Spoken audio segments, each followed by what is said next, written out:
Hi hello friends, welcome back to our channel Ashu Reddy kitchen and vlogs. ఈరోజు మన ఛానల్లో చాలా సింపుల్గా బిర్యానీ ఎలా ప్రిపేర్ చేసుకోవాలని చూపిస్తాను. బ్యాచిలర్స్ కూడా వేసుకోవచ్చు అనమాట, అంత సింపుల్గా ఉంటుంది. ప్రాసెస్ అయితే చూపిస్తాను, చూడండి. టేస్ట్ అయితే సూపర్గా ఉంది. నచ్చితే మీరు కూడా ట్రై చేయండి.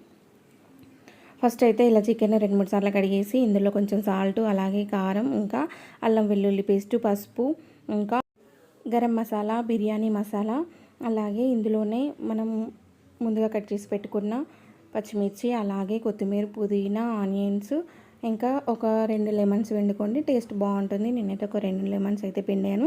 ఇంకా ఇందులోనే కొంచెం పెరుగు కూడా యాడ్ చేసి ఇవన్నీ కలిసేలా కలుపుకొని ఒక 1 అవర్ అయితే పక్కన పెట్టుకోవాలి. చూసారా, నేను అంతా కలిసేలా అయితే కలుపుకుంటున్నాను. ఇలా ముందే మనం రెడీ చేసి పెట్టుకుంటే చాలా సింపుల్గా ఉంటుంది. ఇలా అంతా కలిపేసి ఒక 1 అవర్ అయితే పక్కన పెట్టుకొని ఒక కడాయి తీసుకొని అందులో ఆయిల్ వేసేసి, ఆయిల్ హీట్ అయిన తర్వాత గరం మసాలా అన్నీ కూడా అందులోనే వేసానన్నమాట. ఇంకా ముందైతే మనం పక్కన పెట్టుకున్న చికెన్ అంతా కూడా వేసేసి అంతా కలిసేలాగా కలుపుకోవాలి. ఇది మనకైతే కుక్ అయితే మనకు సరిపోతుంది అనమాట. ఇది మంచిగా కుక్ అవ్వాలి. చూసారా, నేనైతే కర్రీ అంతా కూడా వేసేసి ఇదంతా కలిసేలాగా కలుపుకుంటున్నాను. అంతా కలిపేసి ఏదైతే ఉడికించుకోవాలన్నమాట.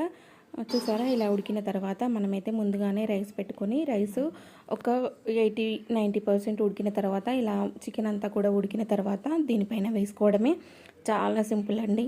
చూసారా, రైస్ ఇలా 80% ఉడికిన తర్వాత మన రైస్ అంతా కూడా వాటర్ అంతా తీసేసి ఇలా రైస్ వేసుకొని మళ్ళీ ఒక 10 మినిట్స్ అయితే సిమ్లో ఉంచుకుంటే మన బిర్యానీ రెడీ అయిపోతుంది.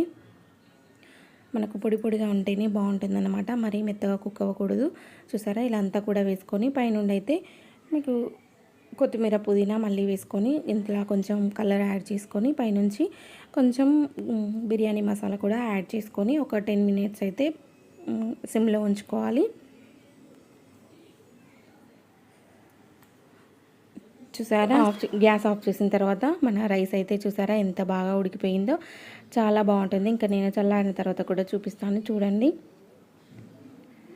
చూసారా, ఒక 10 మినిట్స్ పక్కన పెట్టుకొని చల్లారిన తర్వాత ఎంత బాగుందో, పొడి పొడిగా చాలా బాగుంటుంది. టేస్ట్ అయితే నచ్చితే మీరు కూడా ట్రై చేసి నాకు కామెంట్ బాక్స్లో కామెంట్ చేయండి.